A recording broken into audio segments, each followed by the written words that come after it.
Good morning, this is Yamni. Welcome to 30/60. Headlines. Kilo ఉప్పు 300 అర్ధరాత్రి వరకు చాంతాడు క్యూలు. సోషల్ మీడియాలో పుకార్లతో హైదరాబాద్ లో అమాంతం పెరిగిన ధర.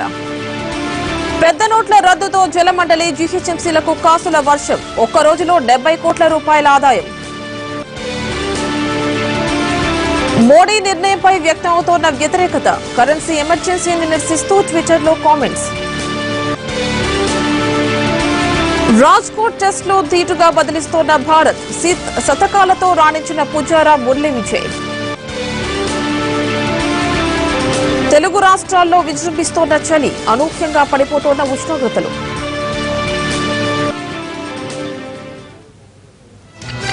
జన చైతన్య యాత్రలో భాగంగా ఇవాళ శ్రీకాకుళం జిల్లాలో పర్యటించనున్నారు ఏపీ సీఎం చంద్రబాబు. పలు అభివృద్ది కార్యక్రమాలు ప్రారంభించడంతో పాటు డ్వాక్రా సదస్సులో ఆయన పాల్గొనున్నారు. సీఎంకు ఘన స్వాగతం పలికేందుకు సన్నద్దమవుతున్నాయి పార్టీ శ్రేణులు. ముఖ్యమంత్రి పర్యటించే ప్రాంతాల్లో పోలీసులు కట్టుదిట్టమైన భద్రతను ఏర్పాటు చేశారు. ప్రభుత్వ పథకాలను ప్రజలకు వివరించడంతో పాటు పార్టీ శ్రేణుల్లో ఉత్సాహాన్ని నింపేందుకు టీడీపీ జన చైతన్య యాత్ర నిర్వహిస్తోంది. ఏపీలోని ప్రతి జిల్లాలో తెలుగు తమ్ముళ్లు చురుగ్గా ఈ కార్యక్రమంలో పాల్గొంటున్నారు. ఇందులో భాగంగా ముఖ్యమంత్రి చంద్రబాబు శ్రీకాకుళం జిల్లాలో ఇవాళ పర్యటించనున్నారు. జన చైతన్య యాత్రలో పాల్గొనేందుకు విచ్చేస్తున్న ముఖ్యమంత్రికి ఘన స్వాగతం పలికేందుకు పార్టీ నేతలతో పాటు జిల్లా అధికారులు సన్నద్దమయ్యారు.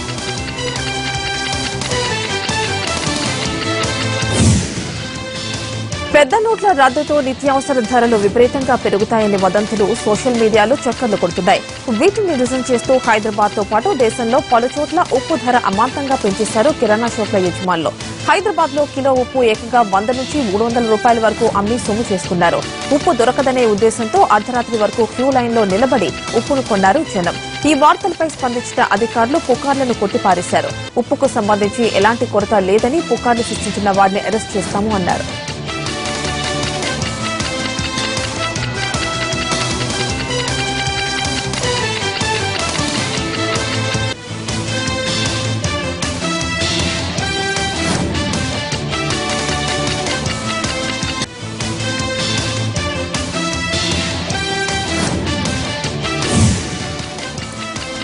పెద్ద నోట్ల రద్దుతో జనానికి చిల్లర చిక్కులు ఇంకా తప్పలేదు. ఏటీఎంలు పూర్తి స్థాయిలో అందుబాటులోకి రాకపోవడంతో ఇబ్బంది పడుతున్నారు. చాలా బ్యాంకులు ఏటీఎంల్లో కొత్త నోట్లను నింపలేదు. 100 నోట్లు నింపినా అవి గంటలోనే అయిపోతున్నాయి. దీంతో జనం బ్యాంకులను ఆశ్రయించాల్సి వస్తోంది. ఉదయం నుంచి రాత్రి వరకు బ్యాంకుల వద్దే పడిగాపులు కాస్తున్నారు. ఆర్బీఐ సూచనల ప్రకారం నిన్నటి నుంచే ఏటీఎంలు అందుబాటులోకి రావాల్సిందే. కానీ అది జరగలేదు. ఇవాళ కూడా పూర్తి స్థాయిలో పనిచేసే అవకాశం కనిపించడం లేదు. కొన్ని చోట్ల పాత ఏటీఎంల్లో ఉన్న సాఫ్ట్వేర్ కొత్త నోట్లను గుర్తించడం లేదు. దీంతో డిపాజిట్లు విత్డ్రాకు ఇబ్బందులు తలెత్తుతున్నాయి. ఈ సమస్యను వీలైనంత త్వరగా తీర్చాలని కోరుతున్నారు జనం. అటు ఆర్బీఐ మాత్రం పాత నోట్లను మార్పిడి చేసుకునేందుకు తొందరపడొద్దని అంటోంది. సరిపడంత డబ్బు బ్యాంకులకు పంపుతున్నామని 2-3 రోజుల్లో అంతా సర్దుకుంటుందని చెబుతోంది.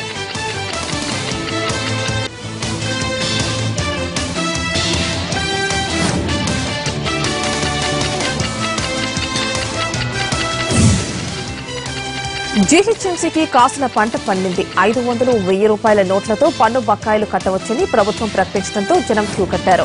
నిన్న ఒక్కరోజే జీహెచ్ఎంసీ జలమండలికి కలిపి 70 కోట్ల రూపాయల ఆదాయం వచ్చింది.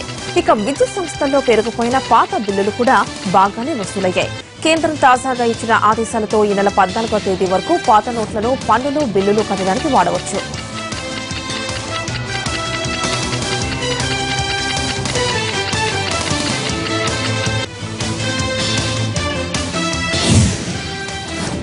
దేశవ్యాప్తంగా బంగారం కొనుగోళ్లపై ఎక్సైజ్ శాఖ ఆరా తీస్తోంది. 25 ముఖ్య నగరాల్లోని సుమారు 600 ప్రధాన జ్యువెలరీ షాపుల్లో గోల్డ్ విక్రయ వివరాలను ఆ శాఖ అధికారులు కోరారు. పెద్ద నోట్ల రద్దుకు ముందు రోజైన నవంబర్ 7 నుంచి గత 4 రోజుల్లో జరిగిన లావాదేవీలకు సంబంధించిన అన్ని వివరాలు సమర్పించాలని నోటీసులు ఇచ్చారు. Central excise intelligence directorate general ఆదేశాలతో ఎక్సైజ్ శాఖ అధికారులు రంగంలోకి దిగారు. ప్రముఖ జ్యువెలరీ షాపులతో పాటు నగలు, ఆభరణాల తయారీ సంస్థలను తనిఖీ చేశారు. బంగారం స్టాక్ ఎంత ఉంది, పెద్ద నోట్ల రద్దుకు ముందు, ఆ తర్వాత ఏ మేరకు కొనుగోళ్లు జరిగాయి అన్న దానిపై ఆరా తీశారు.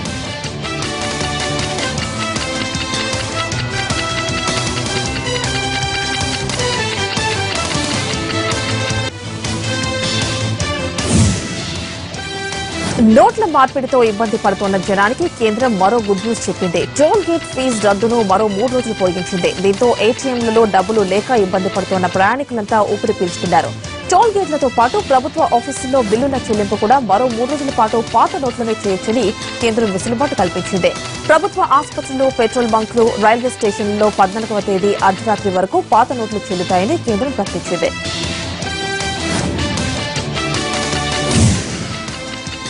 పెద్ద నోట్లు రద్దు చేయడంతో అహ్మదాబాద్ లో సినిమా థియేటర్లు తీవ్రంగా నష్టపోయాయి. కరెన్సీ నోట్ల లోటు వల్ల టికెట్లు అమ్మకం దాదాపు తగ్గిపోయింది. ఎంతగా అంటే ఓ సినిమా థియేటర్లో ఒకే ఒక్క వ్యక్తి సినిమా చూశాడంటేనే పరిస్థితి అర్థం చేసుకోవచ్చు. ఒక్క టికెట్తో కనీసం థియేటర్ నిర్వహణ ఖర్చులు సైతం రాకపోయినా సినిమాను ప్రదర్శించడం చర్చనీయాంశంగా మారింది.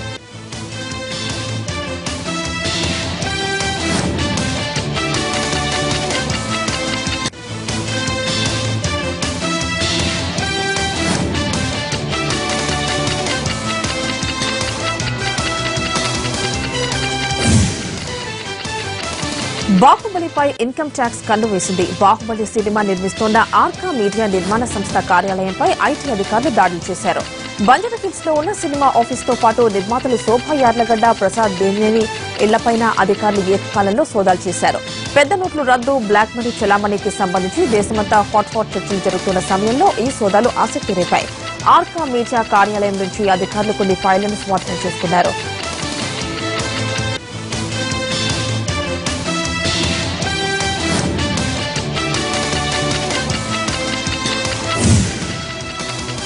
తెలుగు రాష్ట్రాల్లో చలిపులి ప్రజల్ని వణికిస్తోంది. ఉత్తర, ఈశాన్య భారతం నుంచి చలిగాలులు వీస్తుండటంతో ఉష్ణోగ్రతలు గణనీయంగా పడిపోతున్నాయి. ఈ పరిస్థితి మరో 2 రోజుల పాటు కొనసాగుతుంది. గత 24 గంటల్లో రాష్ట్రంలో రాత్రి వేళల్లో 4 నుంచి 8 డిగ్రీల మేరకు ఉష్ణోగ్రతలు తగ్గాయి. మెదక్లో కనిష్టంగా 11 డిగ్రీలు, హైదరాబాద్ లో 12 డిగ్రీలకు ఉష్ణోగ్రతలు పడిపోయాయి. ఆదిలాబాద్, ఖమ్మం, నిజామాబాద్ లలో 13 డిగ్రీల ఉష్ణోగ్రతలు నమోదయ్యాయి. ఈ ప్రభావంతో రాత్రి వేళల్లో చలిగాలులు వీస్తున్నాయి. అటు ఏపీలోనూ ఇదే పరిస్థితి. కొద్దిగా అటు ఇటుగా ఉన్న సంక్రాంతి వరకు చలి తీవ్రత ఉంటుందంటున్నారు వాతావరణ శాఖ అధికారులు.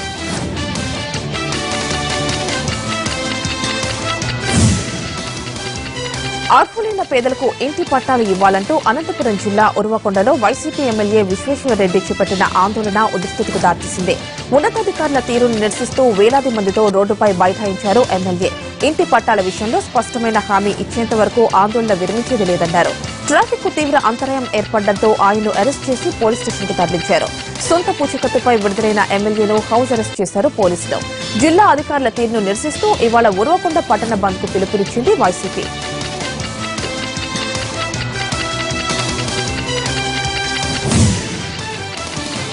యానిమేషన్, గేమింగ్ పరిశ్రమను తెలంగాణ ప్రభుత్వం ప్రోత్సహిస్తోందన్నారు ఐటీ మంత్రి కేటీఆర్. అందుకే గేమింగ్ కంపెనీలకు రాయితీలు, మూలధన పెట్టుబడుల్లో సబ్సిడీ, స్టాంప్ డ్యూటీలో మినహాయింపు, అద్దె, వినోద పన్నులోనూ రాయితీ కల్పిస్తున్నామన్నారు. ఇప్పటికే తెలంగాణలో 27,000 చదరపు అడుగుల్లో ఇన్నోవేషన్ హబ్ ను ఏర్పాటు చేశామని, ఇందులో 10 కంపెనీలు, 200 మంది డెవలపర్స్ కూడా పనిచేస్తున్నారని వివరించారు.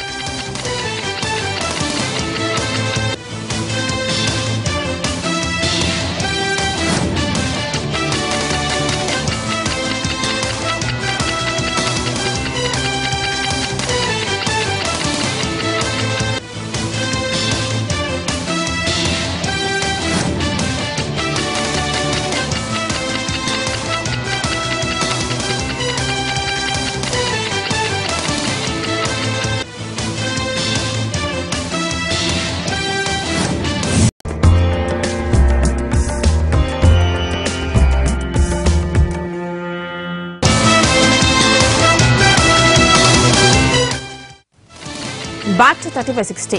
కాపులలో ఉపవర్గంగా ఉన్న బలిజలను గత ప్రభుత్వాలు అన్ని విధాలుగా అణగదొక్కాయని మండిపడ్డారు ఏపీ టీడీపీ అధ్యక్షుడు కళా వెంకట్రావు. ఈ నెల 16 నుంచి 20 వరకు బలిజ శంఖారావం పేరుతో పాదయాత్ర చేయడానికి కాపు కార్పొరేషన్ చైర్మన్ సిద్దమయ్యారు. దీనికి సంబంధించిన పోస్టర్స్ గుంటూరులో టీడీపీ ప్రధాన కార్యాలయంలో విడుదల చేశారు. బలిజలను చైతన్యపరిచి వారికి అండగా ఉన్నామని తెలియజేసేందుకే రామాంజనేయ 4 రోజుల పాదయాత్రను చేపట్టారని చెప్పారు. కాపులకు టీడీపీ ఇచ్చిన అన్ని హామీలను బాబు తప్పక నెరవేరుస్తారన్నారు కళా వెంకట్రావు.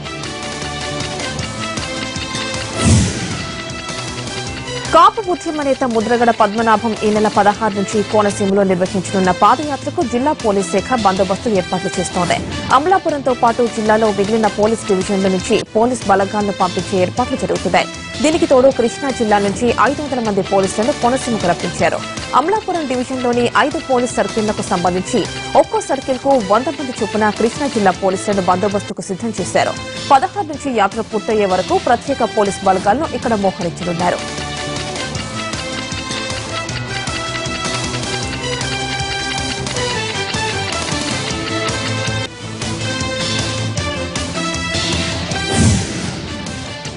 ఆంధ్రప్రదేశ్ మొత్తం సెక్షన్ 30 అమల్లో ఉందని, దాంతో ఏదైనా యాత్ర చేయాలంటే తప్పనిసరిగా పోలీసుల అనుమతి తీసుకోవాలని చెప్పారు డీజీపీ సాంబశివరావు. ఈ నిర్ణయం పొలిటికల్ పార్టీలతో పాటు కుల యాత్రలకు కూడా వర్తిస్తుందని స్పష్టం చేశారు. ఈ నెల 16 నుంచి కాపు సత్యాగ్రహ యాత్ర పేరుతో ముద్రగడ పద్మనాభం యాత్ర చేపడుతుండటంతో డీజీపీ ప్రకటన ప్రాధాన్యత సంతరించుకుంది.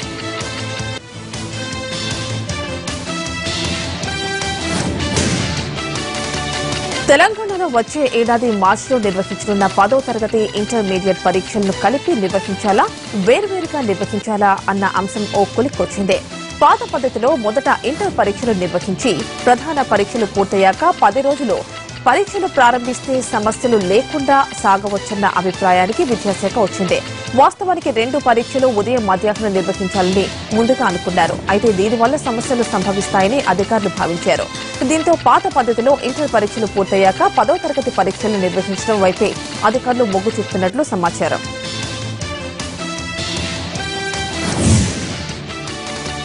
తప్పతాగి వాహనాలను నడిపే వారి భరతం పడుతున్నారు పోలీసులు. హైదరాబాద్ జూబ్లీహిల్స్ లో అర్ధరాత్రి డ్రంక్ అండ్ డ్రైవ్ తనిఖీలు నిర్వహించారు. బ్రీత్ అనలైజర్ పరీక్షల్లో మద్యం తాగినట్టు నిర్ధారణ కావడంతో వాహనదారులపై కేసులు నమోదు చేశారు. 2 కార్లు, 4 బైక్లు, ఓ టిప్పర్ ను స్వాధీనం చేసుకున్నారు. పట్టుబడ్డ డ్రైవర్లను ఎర్రమంజిల్ కోర్టులో హాజరుపరుస్తారు. ప్రకాశం జిల్లా టంగుటూరులో మావోయిస్టులకు వ్యతిరేక నినాదాలు చేస్తూ ర్యాలీని నిర్వహించారు పోలీసులు, కుటుంబాలు. ఇటీవల ఎన్కౌంటర్లో మృతి చెందిన మావోయిస్టు ఆర్కే తనయుడు మున్నా కుటుంబాన్ని పరామర్శించేందుకు నిజ నిర్ధారణ కమిటీ ఆలకూరపాడు సందర్శించిన సమయంలోనే ఈ భారీ ర్యాలీ నిర్వహించడం చర్చనీయాంశమైంది. మావోయిస్టులు పోలీసుల్ని బలి తీసుకున్నప్పుడు నిజ నిర్ధారణ కమిటీలేవీ కనిపించలేదని, అప్పుడు పోలీసు కుటుంబాలు ప్రజల్లా కనిపించలేదా అని ప్రజా సంఘాలను ప్రశ్నించారు పోలీసు కుటుంబ సభ్యులు.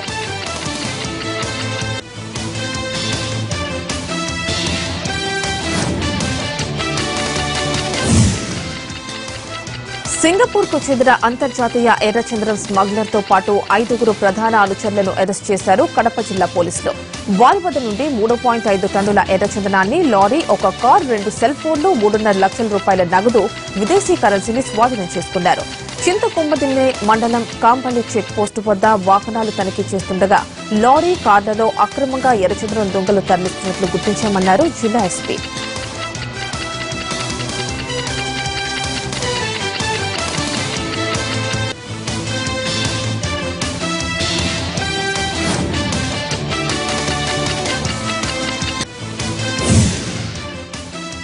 తూర్పు గోదావరి జిల్లాలోని ప్రముఖ పుణ్యక్షేత్రమైన అన్నవరం శ్రీ సత్యనారాయణ స్వామివారి తెప్ప మహోత్సవం అంగరంగ వైభవంగా జరిగింది. స్వామి అమ్మవార్లకు ప్రత్యేక పూజలు చేసిన అనంతరం సర్వాంగ సుందరంగా హంస ఆకారంలో తీర్చిదిద్దిన తెప్ప వాహనంపై స్వామి అమ్మవార్లను ఆశీనులు గావించి పంపా సరోవరంలో 3 మార్లు ఊరేగించారు. ఈ వేడుకకు తరలివచ్చిన వేలాది మంది భక్తులు స్వామివారిని దర్శించుకుని ఉత్సవాన్ని తిలకించారు.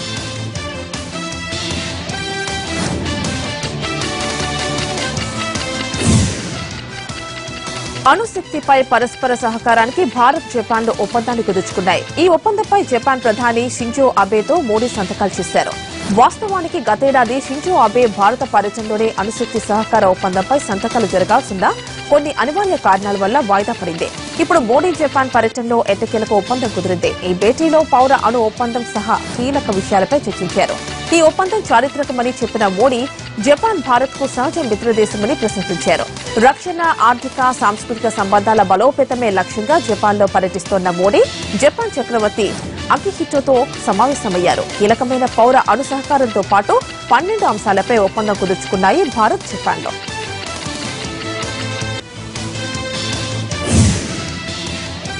జపాన్ టూర్లో ఉన్న ప్రధాని మోడీ అక్కడి బుల్లెట్ ట్రైన్లో ప్రయాణించారు. జపాన్ ప్రధాని షింజో అబేతో కలిసి ఆయన టూర్ వేశారు.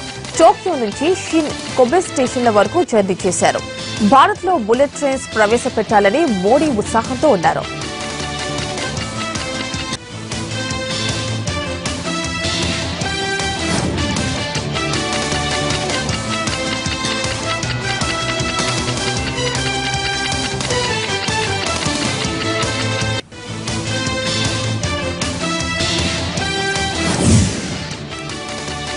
ప్రధాని మోడీపై సోషల్ మీడియాలో వ్యతిరేకత వ్యక్తమవుతోంది. ఆయన ట్విట్టర్ ఖాతాను ఫాలో అవుతున్న వారు పెద్ద నోట్ల రద్దుపై నిరసన వ్యక్తం చేశారు. మోడీ ట్విట్టర్ అకౌంట్ ను 3.5 లక్షల మంది వదిలి వెళ్లిపోయారు.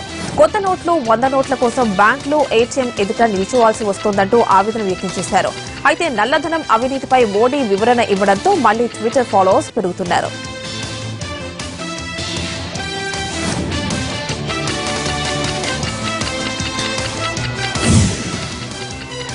30/60లో మరో షార్ట్ బ్రేక్ తీసుకుంటాం.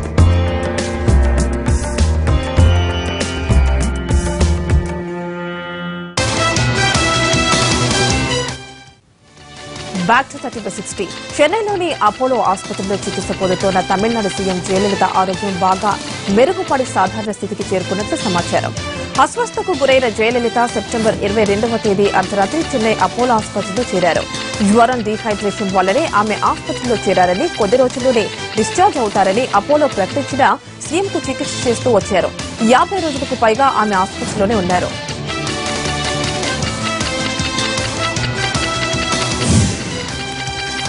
ప్రైవేట్ ఆసుపత్రుల్లో, నర్సింగ్ హోమ్స్ లో 500, 1000 రూపాయల నోట్లు తీసుకునే గడువును నవంబర్ 30 వరకు పెంచాలని యూపీ సీఎం అఖిలేష్ యాదవ్ ప్రధాని నరేంద్ర మోడీకి, ఆర్థిక శాఖ మంత్రి అరుణ్ జైట్లీకి విడివిడిగా లేఖలు రాశారు. 500, 1000 రూపాయల రద్దు వల్ల ఆసుపత్రుల్లో, నర్సింగ్ హోమ్స్ లో చికిత్స పొందుతున్న వారు ఎన్నో ఇబ్బందులకు గురవుతున్నారు. కనీసం నవంబర్ 30 వరకు వాటిని తీసుకునేలా చూడండి. వీటి రద్దు వల్ల వాళ్లు ఎన్నో ఇబ్బందులకు గురవుతున్నారని తన లేఖలో పేర్కొన్నారు.